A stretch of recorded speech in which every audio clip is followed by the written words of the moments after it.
Kepentingan umum mana tahu peduli aja. Kepentingan nasional ana tahu ingat li. Karena apa? Ana li kesadaran politik. Mantap bocah yang lau darah atra kata. Pian ada penyum dia karena kawan ai.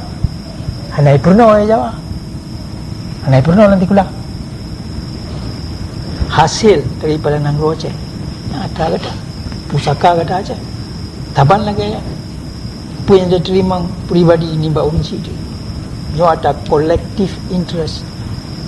Kepentingan bangsa Aceh mandu. Yo kata orang kaya-kaya lagi nah.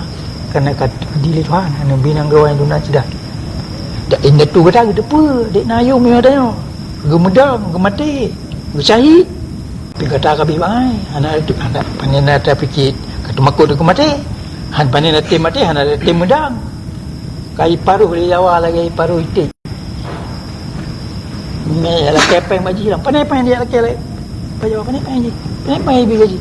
Yang peng kata cok. Ni bi kata padung sai cok. Wow Jawa ada yang lebih lu. Ya?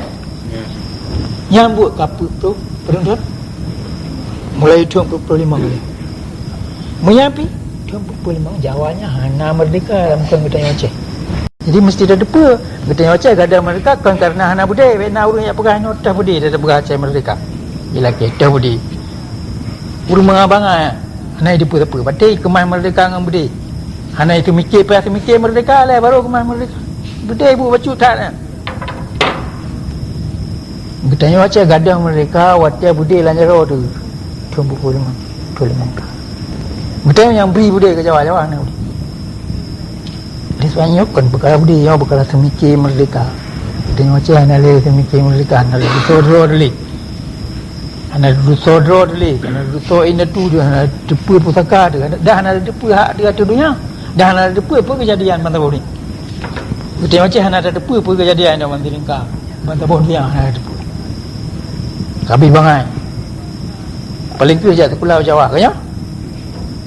Tengok cek ada mereka kerana ana beli. Budi rajuk guguk. Dah hang kemai pedang merdeka ngan semikir kan. Kalau tulis tapi kita tanya orang Aceh nak sentimen kemerdekaan, nak perasaan kemerdekaan, galak kemerdekaan. Tapi katua ke hana teori merdeka le. Dia apa yang murno teori merdeka le. Sentimen macam hantit.